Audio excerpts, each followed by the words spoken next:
স্বপ্নে আমাদের নবীজি সাল্লাল্লাহু আলাইহি ওয়াসাল্লাম বা মহান ব্যক্তিদের দেখার জন্য আমাদের কি করা উচিত? আপনি যাকে বিয়ে করতে যাচ্ছেন তাকে কি স্বপ্নে দেখা সম্ভব? স্বপ্নে আমাদের মারা যেতে দেখার অর্থ কি? যদি আপনি পরচর্চা করেন তবে আপনাকে আপনার স্বপ্নে মাংস খাওয়ানো হবে, শূকরের মাংস, মানুষের মাংস। কেউ আমাকে এরকম একটি স্বপ্নের ব্যাপারে বলেছিল। তিনি বলেন, আমি স্বপ্নে দেখেছিলাম যে আমার কর্মস্থলের কেউ আমার পিঠে ছুরিকাঘাত করছে। আমি বললাম, এর মানে সে শীঘ্রই আপনার সাথে বিশ্বাসঘাতকতা করবে। কিছুদিন পর তিনি বললেন, আপনি যা বলেছেন ঠিক তাই হয়েছে। এখানকার এক ভাই আপনার স্বপ্নের কথা আমাকে বলল। এটা কি এভাবে ব্যাখ্যা করা সম্ভব? আপনার কি মনে হয়? আমি স্বপ্নে দেখেছিলাম সবাই সমুদ্রের তলদেশে পালিয়ে গেছে, আর আমি দেখলাম সমুদ্র উপরে যাচ্ছে, আর দেখলাম সব লোক দেয়ালের তলায় হাত ধরে আছে।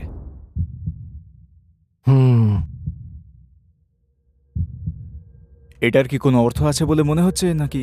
হ্যাঁ, এর অর্থ আছে, কিন্তু আপনি কখন এবং কিভাবে স্বপ্নের ব্যাখ্যা করতে শিখলেন? আমি ২০০৩ সালে স্বপ্নের ব্যাখ্যার ব্যাপারে জেনেছিলাম। তাফসিরের একজন স্কলার, এখনও জীবিত। যোগাযোগের পর যেহেতু তিনি কিছুটা কোরআন থেকে স্বপ্নের বর্ণনা দিতেন, আমি দেখেছি যে কিছু আয়াতে স্বপ্নের ব্যাপারে বলা হয়েছে। কেউ জানতে চাইলে তবে তিনি নিজেও স্বপ্নের ব্যাখ্যা দিতেন। পরবর্তী বছরগুলিতে আমি বুঝতে পেরেছিলাম যে এটা রিসালি নূরে বেশি ব্যবহৃত হয়েছে। আমি দক্ষতা অর্জন করেছিলাম স্বপ্নের ব্যাপারে শুনতে শুনতে এবং প্রচুর পড়াশোনা করে। এভাবেই আমি জানতে পারলাম, আলহামদুলিল্লাহ। স্বপ্নের জগৎ কেমন এবং এটি কি অন্য জগতের সাথে সংযুক্ত?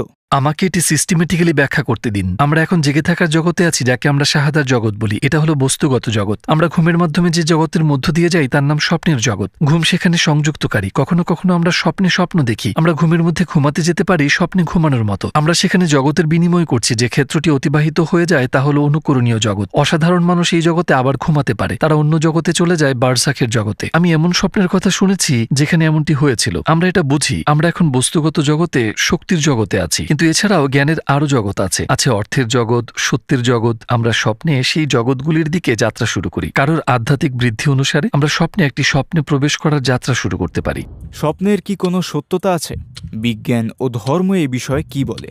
প্রথমত বলা যায়, যদি বিজ্ঞান এবং ধর্ম দুটোই একটি নির্দিষ্ট ক্ষেত্রে কাজ করে এবং দুটোই তাদের নিজস্ব উপায়ে নিয়ম প্রণয়ন করার চেষ্টা করে, সেই ক্ষেত্রের অবশ্যই সত্যতা আছে। বিজ্ঞানের ক্ষেত্রে সিগমুন্ড ফ্রয়েড, কার্ল জং, আলফ্রেড অ্যাডলার, এরিক ফ্রন এবং লাকানের মতো মানুষ কিছু গুরুত্বপূর্ণ অবদান রেখেছেন। এমনকি তারা শুধু স্বপ্ন নিয়েই বই লিখেছিলেন। প্রকৃতপক্ষে কার্ল জং বিষয়টি বোঝার জন্য প্রায় ১,৮০,০০০ স্বপ্ন শুনেছেন।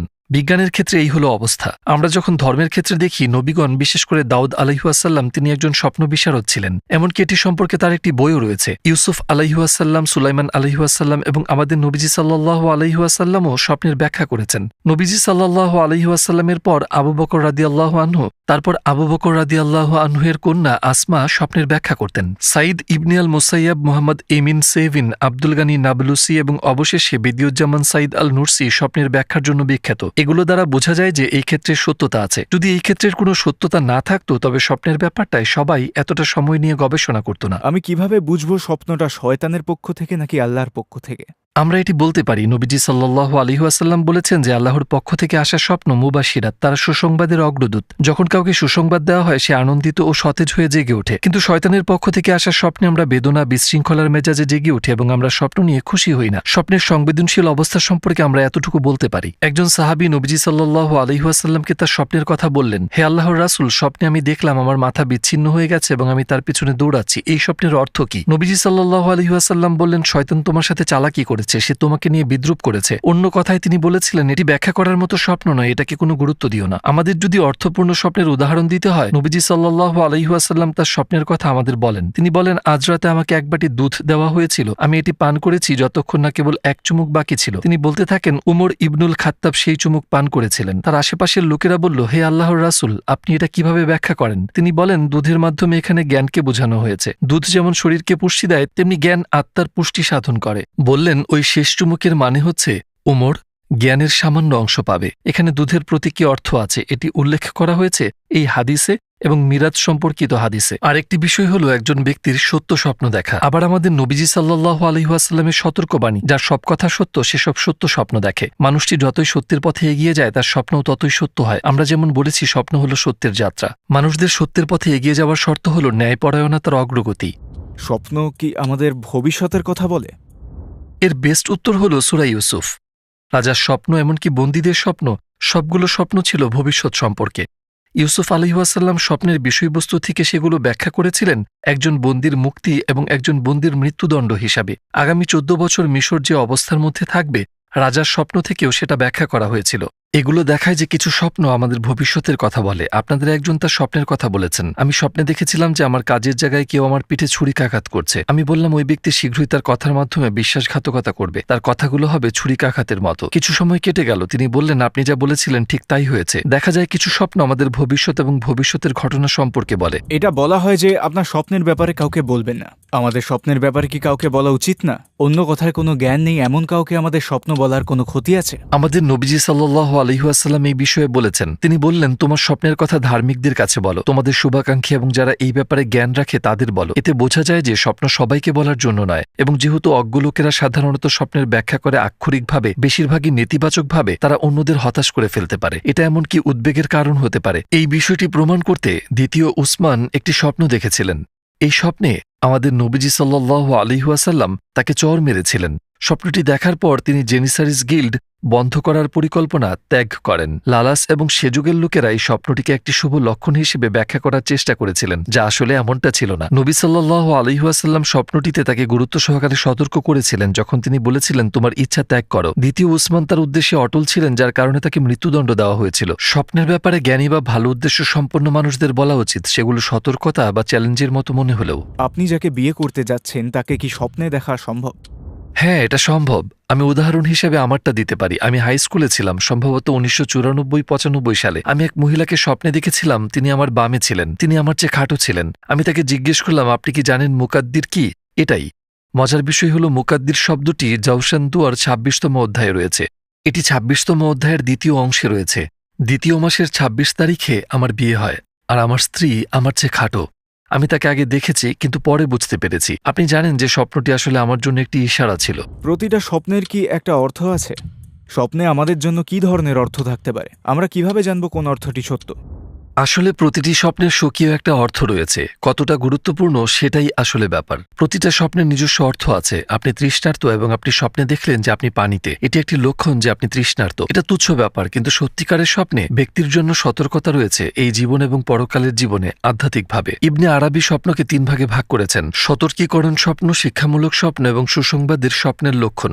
আল্লাহ আমাদের এইভাবে বার্তা পাঠান। আমাদের ভুল হলে তিনি আমাদের সতর্ক করেন। উদাহরণস্বরূপ, যদি আপনি পরচর্চা করেন তবে আপনাকে স্বপ্নে মাংস খাওয়ানো হবে, শুকরের মাংস, মানুষ, সব ধরনের স্বপ্ন থাকবে। আপনি যখন ঠিক কিছু করেন, ধরুন আপনি আয়াতগুলি পড়ে উপভোগ করেছেন তাদের অলৌকিকতা, আপনি যদি সঠিক পথে থাকেন তবে আপনার স্বপ্নে আপনাকে মধু খাওয়ানো হবে। এটি একটি ভালো খবরের স্বপ্ন। কখনো কখনো আপনাকে স্বপ্নে দেখানো হবে, আপনাকে সত্য শেখানো হবে। এসব ঘটনা ঘটতে পারে। একজন ব্যক্তি আছেন, আল্লাহ বলেছেন আমি চাই তুমি উন্নত হও, বিশেষ করে এই বিষয়ে এবং অন্যান্য বিভিন্ন ব্যাপারে। বিশেষ করে বিজ্ঞানীরা এমন স্বপ্ন দেখেছিলেন। উদাহরণস্বরূপ ইলিয়াস হাউ, যিনি সেলাইয়ের সুই এবং সেলাই মেশিন আবিষ্কার করেছিলেন, তিনি একটি স্বপ্ন দেখেছিলেন। তিনি যন্ত্রটি তৈরি করেছিলেন কিন্তু সুইয়ের ব্যাপারটি পারেননি। তিনি অনেকদিন ধরে চিন্তা করেছিলেন কিন্তু তা চূড়ান্ত করতে পারেননি। এক রাতে তিনি একটি স্বপ্ন দেখেছিলেন যাতে একজন স্থানীয় আমেরিকান তাকে তাড়া করছে। যখন তাকে তাড়া করা হচ্ছিল তখন সে একটি পেরেকের উপর পাড়া দিল। পেরেকের মাথা তার পায়ের মধ্যে ঢুকে গেল এবং শেষটুকু বাইরে বের হয়ে গেল। সে হাঁটার চেষ্টা করলো কিন্তু পারল না। সে মনে মনে বলল আমার কি করা উচিত? আমার এই পেরেকটা বের করা দরকার। আমার পেরেকের শেষ মাথায় ছিদ্র করা উচিত। তার স্বপ্নে তিনি পেরেকের শেষ মাথায় ছিদ্র করে এটি টানলেন এবং স্বস্তি অনুভব করলেন। তারপর ঘুম থেকে উঠে বললেন আমি পেয়েছি। এভাবেই সুই আবিষ্কৃত হয়েছে। আপনি যদি কখনো একটি সেলাই মেশিন দেখেন, সেলাইয়ের সূচগুলি এমনই হয়। এটি আসলে একটি শিক্ষামূলক স্বপ্ন। আপনি যদি বলেন কোন ব্যাখ্যাটি সত্য তা আমরা কিভাবে জানব? এর মধ্যে কিছু স্বপ্ন সরাসরি আমাদের সাথে সম্পর্কিত। এগুলোতে আমাদের সম্পর্কে মেসেজ আছে। আমাদের ব্যক্তিগত জীবনকে স্বপ্নের আপাত অর্থের সাথে মেলাতে হবে। আমাদের বলা উচিত সর্বশক্তিমান আল্লাহ আমাকে এই বিষয়ে নির্দেশনা দিচ্ছেন। দুঃস্বপ্ন দেখলে আমাদের কি করা উচিত? এই দুঃস্বপ্ন কখনো কখনো উদ্বেগ সৃষ্টি করতে পারে। আপনি এ বিষয়ে কি পরামর্শ দিবেন? দুঃস্বপ্নের শ্রেণীবিভাগ আছে। এর মধ্যে আছে শয়তানি স্বপ্ন, আছে স্বতন্ত্র স্বপ্ন। তাদের মধ্যে কিছু আসে আল্লাহর পক্ষ থেকে। যাই হোক, আল্লাহর পক্ষ থেকে আসা এই দুঃস্বপ্ন সম্পর্কে আমাদের জানায় আমাদের নিজেদের মধ্যকার গভীর সমস্যা সম্পর্কে। আমি নিজে এমন স্বপ্ন দেখেছি। হ্যাঁ, আমি ভয় বা আতঙ্কে জেগে উঠেছি, কিন্তু এর মানে এই নয় যে স্বপ্নটা দুঃস্বপ্ন।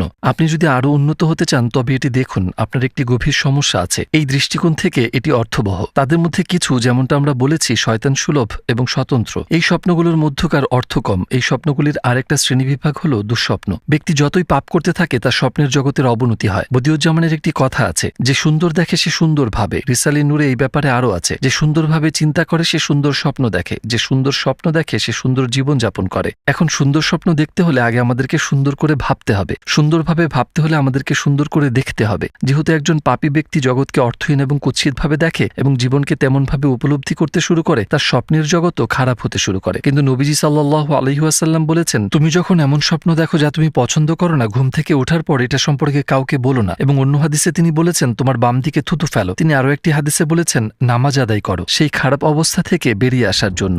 স্বপ্নে আমাদের নিজেদেরকে মরতে দেখার অর্থ কি? কখনো কখনো যদি আমরা আধ্যাত্মিকভাবে খারাপ বোধ করি, আমরা হতাশ হতে পারি। এটি একটি নিদর্শন যে আমরা আমাদের মনে কষ্ট অনুভব করছি। আপনার মন না চাইলেও করতে হয়। দ্বিতীয় ব্যাখ্যা হলো, আমরা যদি সঠিক পথে থাকি তবে এই পৃথিবীতে মারা যাই এবং পরকালে পুনর্জীবিত হই। আমাদের চোখে এই দুনিয়ার কোনো অর্থই নেই, কারণ মরে যাওয়া মানে জগতের পরিবর্তন।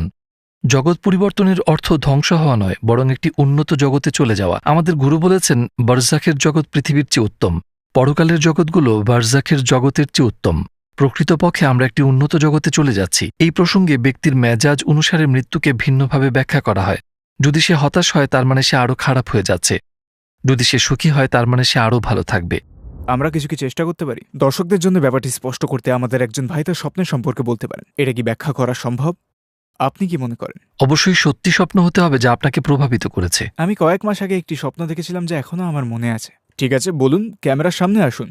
এখন আমি দেখলাম যে সবাই সমুদ্রের তলদেশে পালিয়ে গেছে, আর আমি সমুদ্রকে উপরে উঠতে দেখলাম। আমি সমুদ্রকে প্রাচীরের মতো দেখলাম, এবং আমি দেখলাম যে সব মানুষ সেই দেওয়ালে নিচে হাত ধরে আছে। আর তারপর দেখলাম সমুদ্র ফিরে এসছে এবং সবাই সেখান থেকে পালিয়ে গেছে। আর তারপর জেগে উঠলাম। আমি যা দেখলাম তা কি অর্থবহ? অবশ্যই এটা জরুরি। স্বপ্নটা কবে দেখেছিলেন? 5 বা 6 মাস হয়ে গেছে। এর কোনো অর্থ আছে? অবশ্যই এর অর্থ আছে, কিন্তু সমুদ্র নিয়ে স্বপ্ন সাধারণত বোঝায় আপনার মানসিক অবস্থা। সাধারণত যে ব্যক্তি সমুদ্র সম্পর্কে স্বপ্ন দেখে তার একটি সক্রিয় মানসিক অবস্থা থাকে। উদাহরণস্বরূপ, যাদের মন চিন্তায় পূর্ণ তারা সাধারণত সমুদ্র নিয়ে স্বপ্ন দেখে না, তারা হ্রদ দেখবে, কারণ তাদের আবেগের জগৎ সংকীর্ণ এবং ছোট। গভীরতার উপর নির্ভর করে হ্রদের আয়তন থাকতে পারে। এই অর্থে সমুদ্র গড়া এবং ছড়িয়ে পড়ার বিষয়টি মানসিক অবস্থার গুরুতর বিকাশ হিসাবে ব্যাখ্যা করা যেতে পারে। প্রাচীরের গড়ন হতে পারে একটি নিদর্শন যা একটি নির্দিষ্ট ঘটনার ক্ষেত্রে একটি মানসিক বাধাকে বোঝায়। এটি ব্যক্তিগত, এটা একজনের নিজের জগৎ সম্পর্কিত। এটা বিয়ে হতে পারে। ওটাই তো বলছিলাম, এটা কি বিয়ে হতে পারে? আমরা সবাই সেটাই ভাবছিলাম যে এটা বিয়ে হতে পারে। একজন ভাই এখানে বিয়ে করতে চান, তিনি কঠিন সময়ের মধ্যে দিয়ে যাচ্ছেন আর টাকা সঞ্চয় করছেন। তিনি বিয়ে করতে চাইছিলেন, তারপর আশা ছেড়ে দিয়ে কথা ভুলে যান। এটাই কিন্তু হতে পারে সমুদ্রে সেই জোয়ারের অর্থ তিনি তার আবেগকে ছেড়ে দেওয়ার বিষয়ে মন পরিবর্তন করেছেন। এটা কি জানা সম্ভব ঘুমোতে গিয়ে ইস্তেখারার মাধ্যমে আমার সিদ্ধান্তগুলো ভালো কি না সেটা জানা? নবীজি সাল্লাল্লাহু আলাইহি ওয়াসাল্লামের সাহাবীদের মধ্য থেকে জাবির রাদিয়াল্লাহু আনহু বলেন, রাসূলুল্লাহ আমাদের ইস্তেখারা শিখিয়েছেন যেভাবে তিনি আমাদেরকে কুরআনের সূরা শিখিয়েছিলেন। এটি দেখায় যে যখন একজন ব্যক্তি সিদ্ধান্ত নিতে পারে না কোন অপশনটি ভালো, কখনো কখনো আপনি অন্যদের সাথে পরামর্শ করেন কিন্তু সিদ্ধান্তে পৌঁছাতে পারেন না। পরামর্শ করি কিন্তু কোনো স্পষ্টতা পাই না। আমরা আল্লাহকে জিজ্ঞাসা করি যিনি অজানাকে জানেন, হে আমার প্রভু, এটা কি আমার জন্য উত্তম? এটা আমার কাছে প্রকাশ করুন। আনাস ইবনে মালিক রাদিয়াল্লাহু আনহু বলেন, রাসূলুল্লাহ সাল্লাল্লাহু আলাইহি ওয়াসাল্লাম আমাকে বললেন, 7 দিন ইস্তেখারা করো, তখন তোমার হৃদয় যেদিকে ঝুঁকবে তা তোমাকে দেখাবে কোনটা তোমার জন্য উত্তম। ইস্তেখারার নামাজও আছে। এই প্রসঙ্গে ইস্তেখারা করা উচিত। যারা আমাদের জন্য ইস্তেখারা করছে তারা যদি আল্লাহর প্রিয় বান্দা হয় তাহলে আপনাদের স্পেশালি তাদের কথা শোনা উচিত। আমি আপনাকে একটি উদাহরণ দেই। ফাতিহ মসজিদের ইমামদের একজন ওমর আকিউজ, তিনি তার নিজ শহরে ফিরে যেতে চেয়েছিলেন, কিন্তু তিনি দ্বিধায় ছিলেন, আমি যাব নাকি যাব না। তার এক পুরনো বন্ধু ছিলেন, তিনি সেই সময়ের একজন বুজুর্গ ব্যক্তি। তিনি তার জন্য ইস্তেখারা করেন। তিনি ওমরকে বলেন, আমি দেখেছি যে আপনি আপনার শহরে যাওয়ার পথে একটি গাড়ির সাথে ধাক্কা খেয়েছেন, অতএব না যাওয়াই উত্তম।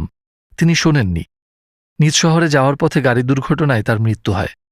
যদি এটা আসলেই আল্লাহ বলেন এটা করো না, তিনি শুরু থেকেই আমাদের সতর্ক করেন, তোমার সিদ্ধান্ত পরিবর্তন করো। দুর্ভাগ্যবশত সমাজে একটি মতামত আছে, স্বপ্নের উপর নির্ভর করা যায় না। সত্য, প্রতিটি স্বপ্নের উপর নির্ভর করা যায় না, কিন্তু কোনো স্বপ্নের উপর নির্ভর করা যায় না এমন কিছু নেই। ইস্তেখারা সেই স্বপ্নগুলোর মধ্যে পড়ে যেগুলোকে আপনি বিশ্বাসযোগ্য মনে করতে পারেন। আমরা আমাদের মনের অক্ষমতা স্বীকার করি এবং আল্লাহর দ্বারস্থ হই। আমার প্রভু, এটা কি আমার জন্য উত্তম? মাঝে মাঝে ইস্তেখারায় কোনো সমাধান আসে না, তাই না? এই পরিস্থিতির জন্যই বলা হয়েছে ইস্তেখারা টানা 7 দিন ধরে চালিয়ে যান। কিছু সময় কোনো ব্যক্তি স্বপ্ন দেখতে পারে না, তাই আমরা স্বপ্নের সাথে প্রতারণা করি, আমাদের অভ্যন্তরীণ সত্তা হস্তক্ষেপ করতে পারে। তাই ইস্তেখারা অন্য কাউকে করতে হবে যে আমাদের ভালোবাসে। বাবা মা, ভাই বোন, বন্ধুরা, তাদের ইস্তেখারা বেশি সঠিক হবে। আমি যা জানি তা হলো কখনো কখনো ইস্তেখারা বন্ধ হয়ে যেতে পারে, কিন্তু পরপর 2-3 বার করলে যার ফলে নিখুঁতভাবে জানা যেতে পারে। এমনকি আপনি কিসের মধ্য দিয়ে যাচ্ছেন সে সম্পর্কেও বিস্তারিত জানা যেতে পারে। স্বপ্ন কি নিয়ন্ত্রণ করা সম্ভব? এই সম্পর্কে একটি বিখ্যাত বই আছে। প্রথম পাঠে তিনি বলেছেন, স্বপ্নে আপনার হাত দেখার চেষ্টা করুন। তিনি বলেন, স্বপ্নে আপনি নিজের হাত দেখতে পারলে আপনি নিয়ন্ত্রণ করা শুরু করতে পারেন। এখানে মনোযোগ দিন। তিনি স্বপ্ন নিয়ন্ত্রণ করেন না, স্বপ্নে নিজেকে নিয়ন্ত্রণ করেন। উদাহরণস্বরূপ, যদি আমরা বুঝতে পারি যে আমরা স্বপ্ন দেখছি, আমরা একটি প্রাচীরের মধ্য দিয়ে যেতে পারি, অথবা আমরা উড়তে পারি, আমরা এগুলো নিয়ন্ত্রণ করতে পারি, কিন্তু আমরা দৃশ্যটি পরিবর্তন করতে পারি না। আমরা কি করতে পারি আমাদের স্বপ্নে নবীজি সাল্লাল্লাহু আলাইহি ওয়াসাল্লাম বা অন্য কোনো মহামানবকে দেখার জন্য? এই প্রশ্নগুলির জন্য সর্বোত্তম উদাহরণ হল আনাস ইবনে মালিক রাদিয়াল্লাহু আনহু, যিনি 10 বছর আমাদের নবীজি সাল্লাল্লাহু আলাইহি ওয়াসাল্লামের সেবা করেছেন। তাকে জিজ্ঞেস করা হলো, আপনার স্বপ্নে কখনো কি নবীজিকে দেখেছেন তিনি মারা যাওয়ার পর? এবং তিনি বললেন, এমন কোনো রাত নেই যখন আমি তাকে দেখিনি। আপনি যদি আমাকে জিজ্ঞাসা করেন এটা কিভাবে সম্ভব, কোনো ব্যক্তি যদি নবীদের দেখতে চায় এবং আল্লাহর বিশ্বস্ত বান্দাদের স্বপ্নে দেখতে চায়, প্রথমত তাকে তাদের সম্পর্কে সবকিছু জানতে হবে, তাকে সবসময় তাদের সম্পর্কে চিন্তা করতে হবে এবং তাদেরকে ভালোবাসতে হবে। উদাহরণস্বরূপ, যদি তাদের কবর থাকে তবে তার উচিত সেগুলো জিয়ারত করা, কারণ দেহ ক্ষয়প্রাপ্ত হলেও তারা কবরে আধ্যাত্মিকভাবে জীবিত থাকে। অন্য কথায়, এটি তাদের বাড়িতে দেখা করার মতো, তাকে তাদের সাথে আধ্যাত্মিক সংযোগ স্থাপন করতে হবে। আনাস ইবনে মালিকের মতো তার সাথে তার খুব দৃঢ় সম্পর্ক ছিল, এজন্য তার কথা ছিল, আমি সবসময় তার সাথে আছি।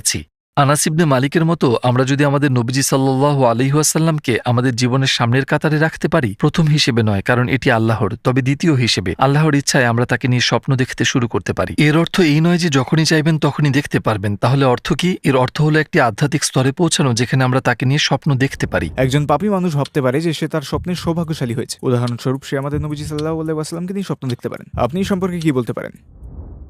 কিছু স্বপ্নে আমাদের নবীজি সাল্লাল্লাহু আলাইহি ওয়াসাল্লাম দেখা গেল সেগুলো হলো অনুপ্রেরণামূলক স্বপ্ন, আর কিছু কিছু স্বপ্ন সতর্কতামূলক। উদাহরণস্বরূপ, যদি কেউ পাপী হয়, আমার পরিচিত এক মাতাল ব্যক্তি স্বপ্নে আমাদের নবীজিকে দেখেছিলেন এবং তিনি তাকে তিরস্কার করলেন, এই জন্য কি তোমাকে এই পৃথিবীতে পাঠানো হয়েছে?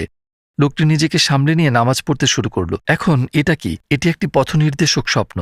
আপনি ভুল পথে আছেন, সঠিক পথে আসুন। যদি একজন ব্যক্তি এই সুযোগটি ব্যবহার করে তবে সে সঠিক পথ অবলম্বন করতে পারে। কিন্তু কখনো কখনো যখন একজন ব্যক্তি পাপ থেকে দূরে সরে যায় এবং ধার্মিকতার পথে চলতে শুরু করে, তিনি যে স্বপ্ন দেখেন সেগুলো হলো অনুপ্রেরণামূলক স্বপ্ন। এগুলোতে ভালো করে বোঝানো হয়। অন্য কথায়, আমাদের নবীজি সাল্লাল্লাহু আলাইহি ওয়াসাল্লাম তার মমতা দেখান। কেউ যদি আমাদের নবীজি সাল্লাল্লাহু আলাইহি ওয়াসাল্লামকে স্বপ্ন দেখে এবং যদি আমাদের নবীজি তাকে তিরস্কার করেন, আপনি ভুল করেছেন, এটি একটি বিশ্বাসযোগ্য স্বপ্ন, তাই সে তাকে নিয়ে স্বপ্ন দেখে সৌভাগ্যশালী। অন্যথায় একজন ব্যক্তির প্রশংসা প্রাপ্তির স্বপ্ন সুখের নিদর্শন নয়, বরং দুর্বলতা।